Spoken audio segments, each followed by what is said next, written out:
আন্তর্জাতিক বাংলা সংবাদে সবাইকে স্বাগত। সুপ্রিয় দর্শক শ্রোতা, পৃথিবীতে চলছে তৃতীয় বিশ্বযুদ্ধের দামামা। ইরান ইসরায়েল চলছে পাল্টাপাল্টি হামলা। লেবানন যুদ্ধবিরতি, সেখানে আবার হামলা চলছে ইসরায়েল আমেরিকা। সিরিয়ায় নতুন সরকার গঠন, সেখানে 50 জন অস্ত্র দিয়ে আক্রমণ চালাচ্ছে আমেরিকা। জানিয়ে দেব আমাদের হাতে থাকা সর্বশেষ আন্তর্জাতিক আপডেট বাংলা সংবাদ। শুরুতেই থাকছে সংবাদ শিরোনাম, এরপর জানাবো বিস্তারিত। ইয়েমেনিদের পাল্টা হামলা বন্ধ করা অসম্ভব, মার্কিন বিশ্লেষণে মন্তব্য। আরো জানিয়ে দিব ইসরায়েলের ভূখণ্ড রাশিয়ার কাছে হস্তান্তর। ইরানকে ঘিরে আমেরিকার বোমারু বিমান মোতায়েন। এবার লেবানন থেকে ইসরায়েলের দফায় দফায় রকেট হামলা। সেনাবাহিনীকে যুদ্ধের জন্য প্রস্তুত হতে বললেন চীন। ইয়েমেন, লেবানন, গাজায় একযোগে ইসরায়েলি বিমান হামলা। এদিকে পারমাণবিক ইস্যুতে যুক্তরাষ্ট্রের সঙ্গে ভালো বোঝাপড়া হয়েছে জানালো ইরান।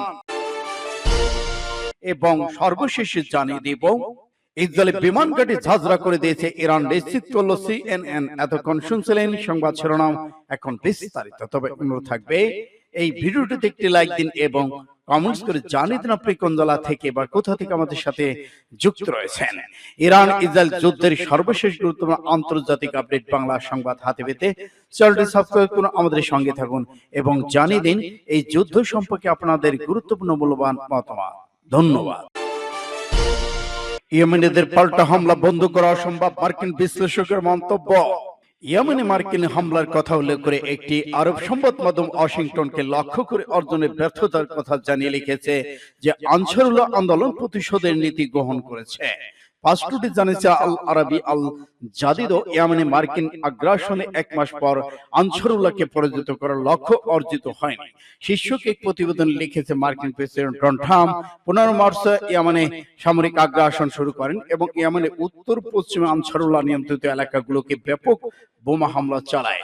আল আরাবি আল জাদিদের এক প্রতিবেদনে বলা হয়েছে, যদিও আমেরিকা দাবি করেছে যে তারা কেবল আনসারুল্লাহকে লক্ষ্য করে হামলা চালাচ্ছে, কিন্তু বাস্তবতা হচ্ছে এই হামলায় কয়েক ডজন নারী শিশু নিহত হয়েছেন, আবাসিক ভবন ধ্বংস হয়েছে, কিন্তু এলাকায় বিদ্যুৎ বিচ্ছিন্ন হয়েছে, কিন্তু ক্ষয়ক্ষতি হচ্ছে বলে মনে হচ্ছে না। আমেরিকানরা কাঙ্ক্ষিত লক্ষ্য অর্জন করে ব্যর্থ হয়েছে। ইয়েমেনের উপর আক্রমণ চালিয়ে যাওয়ার কথা বলছে পেন্টাগন কর্মকর্তা উদ্ধৃতি দিয়ে গত 4 এপ্রিল নিউ ইয়র্ক টাইমসে রিপোর্ট করেছে যে ইয়েমেনে মার্কিন আক্রমণ প্রায় 6 মাস নিতে পারে এবং $100 কোটি বেশি খরচ হতে পারে।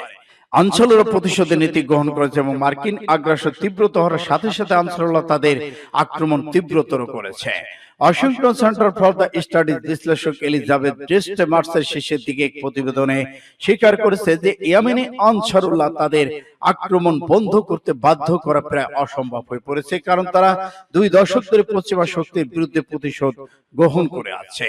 মার্কিন চাপ বাড়ার সাথে সাথে ইয়েমেনিরা সৌদি আরবেও আক্রমণ করবে এবং আমেরিকানরা কৌশলগত দুর্বলতার সুযোগ নেবে। এই ক্ষেত্রে ওয়াশিংটন সৌদি আরবকে ততটাই সমর্থন করার সক্ষমতা ইচ্ছা প্রমাণ করতে যতটা তারা ইসরায়েলকে সমর্থন করে। ইউক্রেনের ভূখণ্ড রাশিয়ার কাছে হস্তান্তর, শান্তির নামে আমেরিকার নয় খেলা। ইউক্রেনের বিষয়ে মার্কিন প্রধান আলোচকের চূড়ান্ত পরিকল্পনার মধ্যে রয়েছে রাশিয়ার কাছে বিশাল অঞ্চল হস্তান্তর করা, কিয়েভকে নিরাপত্তা নিশ্চয়তা না দেওয়া। এমনটি পরিকল্পনা ইউক্রেনের পক্ষে হজম করা খুবই কঠিন। প্যারিস শীর্ষ সম্মেলনে মার্কিন ইউরোপীয় কর্মকর্তারা একত্রিত হয়ে এমন একটি তথাকথিত শান্তি পরিকল্পনা উপস্থাপন করেছেন যা দৃশ্যত যুদ্ধ বন্ধ করার লক্ষ্য প্রণয়ন করা হলেও বাস্তবে এটি ইউক্রেনকে বিভক্ত করার জন্য একটি নতুন মডেল।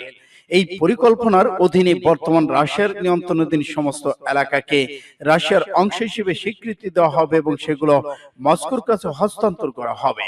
এর পাশাপাশি রাশিয়ার বিরুদ্ধে পশ্চিমা নিষেধাজ্ঞাগুলো শিথিল করা হবে। আর সবচেয়ে গুরুত্বপূর্ণ বিষয় হলো ইউক্রেনকে ন্যাটোর সদস্য করার প্রক্রিয়া বাতিল করা হবে। এদিকে ওয়াশিংটন পোস্ট লিখেছে, মার্কিন পরিকল্পনা নেওয়া ইউক্রেনের প্রেসিডেন্ট জেলেনস্কির পক্ষে মেনে নেওয়া অত্যন্ত কঠিন হবে, কারণ এতে সম্ভব সম্ভবত মার্কিন যুক্তরাষ্ট্রের পক্ষ থেকে সাহায্য কিংবা নিরাপত্তার নিশ্চয়তা অন্তর্ভুক্ত থাকবে না। এই কারণে ভবিষ্যতে ইউক্রেনকে কেবল ইউরোপীয় ইউনিয়নের সাহায্যের জন্য অপেক্ষা করতে হবে।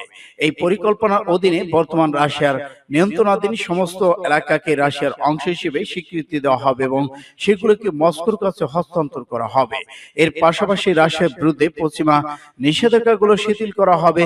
আর সবচেয়ে গুরুত্বপূর্ণ বিষয় হলো ইউক্রেনে ন্যাটো সদস্য করার প্রক্রিয়া বাতিল করা হবে। এই পরিকল্পনাটি নিয়ে এখনো ইউক্রেনের সরকারের সাথে আলোচনা করা হয়নি। সূত্র ইন্ডিয়া টুডে। ইরানকে ঘিরে আমেরিকার বোমারু বিমান মোতায়েন।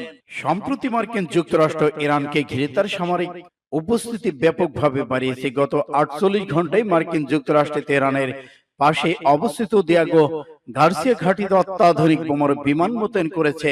এই ঘাঁটিটি ভারত মহাসাগরে অবস্থিত এবং যুক্তরাজ্য যৌথভাবে এটি পরিচালনা করে। 2001 সালে আফগানিস্তান এবং 2003 সালে ইরাকে সামরিক অভিযান পরিচালনার জন্য এই ঘাঁটি ব্যবহৃত হয়েছিল। সংবাদ মাধ্যম দ্য ওয়ান জোন জানায় যে স্যাটেলাইট ইমেজ বিশ্লেষণ করে তারা নিশ্চিত করেছে যে যুক্তরাষ্ট্র দিয়াগো গার্সিয়া ঘাঁটিতে 5টি B2 স্পিরিট স্টেলথ বোমারু বিমান মোতায়েন করা হয়েছে। এসব বিমানে 300 পাউন্ডের ম্যাসিভ আর্টিলারি এবং প্রেটেটর বাংকার বাস্টার, 20,000 পাউন্ডের ম্যাসিভ অর্ডিন্যান্স এয়ার বাস্টার বহন করতে সক্ষম। এছাড়াও এই বিমানের সঙ্গে KC-135 মডেলের 10টি জ্বালানি বিমান এবং C-7 কার্গো বিমানও পাঠানো হয়েছে, যা সেনা সামরিক সরঞ্জাম পরিবহনের জন্য ব্যবহার করা হবে। মার্কিন যুক্তরাষ্ট্রের এই সামরিক উপস্থিতি বৃদ্ধির কয়েক ঘন্টা আগে ইরান নতুন করে একটি ভূগর্ভস্থ মিসাইল ভান্ডার উদ্বোধন করেছে। এই ভান্ডার রয়েছে শক্তিশালী দূরপাল্লার ব্যালিস্টিক মিসাইল, যা ইরানের সামরিক শক্তির একটি বড় উদাহরণ। এর আগে মার্কিন প্রেসিডেন্ট ডোনাল্ড ট্রাম্প ইরানের সর্বোচ্চ নেতা আয়াতুল্লাহ আলী খামেনিকে একটি চিঠি পাঠিয়েছিলেন, যেখানে ইরানকে পরমাণু কর্মসূচি সমাধানের জন্য 2 মাসের আলটিমেটাম দিয়েছিলেন এবং আলোচনা বসার আহ্বান জানিয়েছেন। ট্রাম্প আর হুমকি দিয়েছেন যে যদি ইরান আলোচনায় বসতে রাজি না হয় তাহলে তেহরানের বিরুদ্ধে সামরিক ব্যবস্থা গ্রহণ করা হবে। লেবানন থেকে ইসরায়েলের দফায় দফায় রকেট হামলা।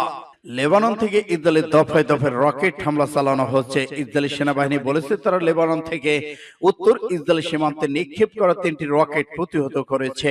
খবর আল জাজিরার। ইয়েমেনে 8টি রেডিও এই খবর জানিয়েছে লেবানন থেকে নিক্ষেপ করা কমপক্ষে 5টি রকেট শনাক্ত করা হয়েছে।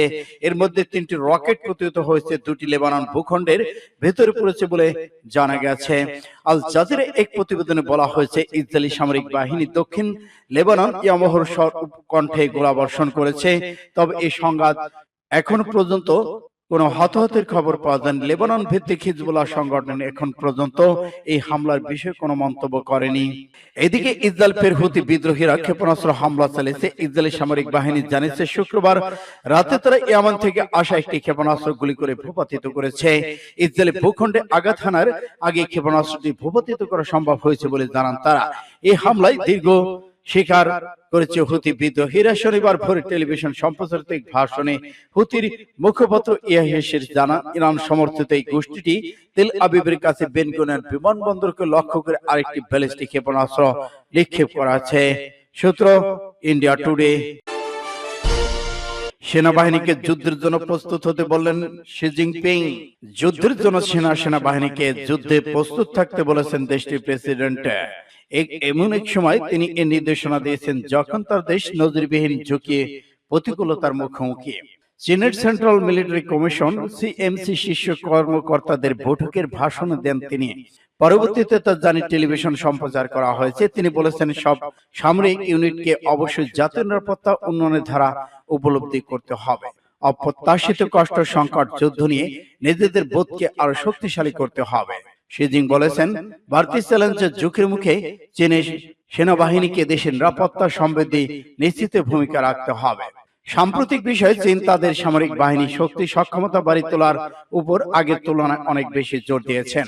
শুল্ক নিয়ে দ্বন্দ্বের পাশাপাশি দক্ষিণ চীন সাগর তা নিয়ে যুক্তরাষ্ট্রের সঙ্গে উত্তেজনার মধ্যেই সামরিক বাহিনীর প্রতি নির্দেশনা বেজিং ওয়াশিংটন সম্পর্কে টানপোড়েন আর বাড়িতে তুলতে পারে বলে আশঙ্কা প্রকাশ করা হচ্ছে। চীনের কেন্দ্রীয় সামরিক কমিশনের চেয়ারম্যান সিং সেনাবাহিনীকে নতুন যুদ্ধের সঙ্গে তাল মিলিয়ে কৌশল পর্যালোচনা যুদ্ধের প্রস্তুতি তা চালিয়ে নেওয়ার দায়িত্ব নিতে বলেছেন। মধ্যপ্রাচ্যের সংঘাত, ইয়েমেন লেবানন গাজায় একযোগে ইসরায়েলি হামলা। ইয়েমেন লেবানন ফিলিস্তিনি গাজায় একযোগে হামলা চালিয়েছে ইসরায়েল বাহিনী। স্থানীয় সময় গত শুক্রবার রাত থেকে এসব হামলা শুরু হয়। এর মধ্যে সবচেয়ে বড় পরিসর হয়ে হামলা ইয়েমেন। এছাড়া যুদ্ধবিরতি লঙ্ঘন করে আবার লেবানন হামলা চালিয়েছে ইসরায়েল বাহিনী। এদিকে গাজায় ইসরায়েলি বাহিনী বিমান হামলার পাশাপাশি স্থল হামলাও ব্যবহৃত হচ্ছে। ইয়েমেনের সশস্ত্র বিদ্রোহী গোষ্ঠী হুতিদের অবস্থান নিশানা করে শুক্রবার বিমান ও ড্রোন হামলা চালায় ইয়েমেনের বিমান বাহিনী। এর মধ্যে একটি বিদ্যুৎ কেন্দ্র, একটি সমুদ্র বন্দর রয়েছে। ইসরায়েলি সামরিক বাহিনী এক বিবৃতিতে দাবি করেছেন, ইসরায়েলের অবস্থান নিশানা করে হুতিদের ক্ষেপণাস্ত্র হামলার জবাবে পাল্টা এসব হামলা চালিয়েছে তারা। ইসরায়েলি সামরিক বাহিনীর একজন কর্মকর্তা জানান, ইয়েমেনে 20টির বেশি যুদ্ধ বিমান ইরান সমর্থিত হুতি বিদ্রোহীদের উপর হামলা চালিয়েছে তারা। ইয়েমেনে ইসরায়েলি হামলার নিন্দা জানিয়ে ইসরায়েলের পররাষ্ট্র মন্ত্রণালয় গতকাল শনিবার এক বিবৃতিতে বলেছেন, ইয়েমেনে একের পর এক পাশবিক হামলা চালিয়ে দখলদার ইসরায়েল বাহিনী নজিরবিহীন এই হামলায় তীব্র নিন্দা জানিয়েছে তেহরান। এদিকে লেবানন স্বাস্থ্য মন্ত্রণালয় জানিয়েছে, শুক্রবার দেশটির দক্ষিণ অঞ্চলে ইসরায়েলি হামলায় অন্তত 2 জন নিহত হয়েছেন। লেবানন রাষ্ট্রায়ত্ত সংবাদ মাধ্যম ন্যাশনাল নিউজ এজেন্সি জানিয়েছে, উপকূল শহর টায়ার ডিবা নামক এলাকায় একটি গাড়িকে লক্ষ্য করে ড্রোন হামলা চালায় ইসরায়েল। পারমাণবিক ইস্যুতে যুক্তরাষ্ট্রের সঙ্গে ভালো বোঝাপড়া হয়েছে জানালো ইরান। ইরানের পারমাণবিক কর্মসূচি নিয়ে ইতালীয় রাজধানী রোমে শনিবার বৈঠক করেছেন যুক্তরাষ্ট্রের ইরানি প্রতিনিধিরা। 4 ঘন্টা ধরে চলা বৈঠকে উভয় পক্ষের ভালো বোঝাপড়া হয়েছে বলে জানিয়েছে তারা। উভয় পক্ষই তাদের আলোচনায় ধারাবাহিকতা বজায় রাখার কথা জানিয়েছেন। 26 এপ্রিল ফের বৈঠকে বসার কথা জানিয়েছে প্রতিনিধিরা। এই খবর দিয়েছে বার্তা সংস্থা এপি। এতে বলা হয়, এটি আলোচনার দ্বিতীয় ধাপ। পারমাণবিক ইস্যুতে প্রথম পর্বের বৈঠক অনুষ্ঠিত হয়েছে ওমানের রাজধানী মাসকাটে। সেবারের মতো আবারও 2 দেশের আলোচনা মধ্যস্থতা করেছে ওমান। দেশটির কর্তৃপক্ষ জানিয়েছে, তৃতীয় দফায় আলোচনা মাসকাটে অনুষ্ঠিত হবে।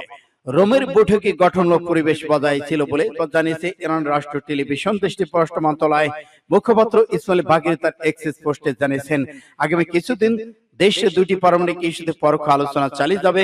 এক্ষেত্রে ইরানের পররাষ্ট্রমন্ত্রী আব্বাস আরাগচি যুক্তরাষ্ট্রের মধ্যপ্রাচ্য ভিত্তিক দূত স্টিভ উইপসন সম্মত হয়ে বলেছেন, জানিয়েছেন ওমান। দেশটির পররাষ্ট্র মন্ত্রণালয় এক বিবৃতিতে বলা হয়েছে, ধীরে ধীরে গতি পাচ্ছে ওয়াশিংটন তেহরানের আলোচনা।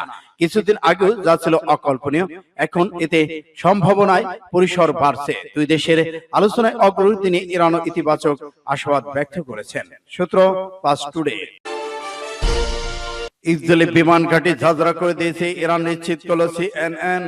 দখলদার ইসরায়েলি সামরিক অবকাঠামোকে লক্ষ্য করে রাতে ব্যাপক হামলা চালিয়েছে ইরান। এর মধ্যে অন্যতম ছিল নেভাটি বিমান ঘাঁটি। যুক্তরাষ্ট্রের সংবাদ মাধ্যম সিএনএন হামলার ভিডিও বিশ্লেষণ করে জানিয়েছে, নেভাটিন বিমান ঘাঁটি অত্যন্ত কয়েক ডজন মিসাইল ছুড়েছে ইরান, যেগুলো একের পর এক ঘাঁটিতে আঘাত হানতে দেখা গেছে। সংবাদ মাধ্যমটি জানিয়েছে যে তারা যে 2টি ভিডিও বিশ্লেষণ করেছে সেগুলোর মধ্যে একটি ধারণা করা হয়েছে আরত আন-নাকাব শহর থেকে। এটি বিমান ঘাঁটির ঠিক দক্ষিণ দিকে অবস্থিত। ভিডিও যেসব ভবন দেখা গেছে সেগুলোর সঙ্গে পুরনো ছবির সাদৃশ্যতা খুঁজে পেয়ে সিএনএন নিশ্চিত করেছেন, ভিডিওটি ঘাঁটির পাশ থেকে ধারণা করা হচ্ছে।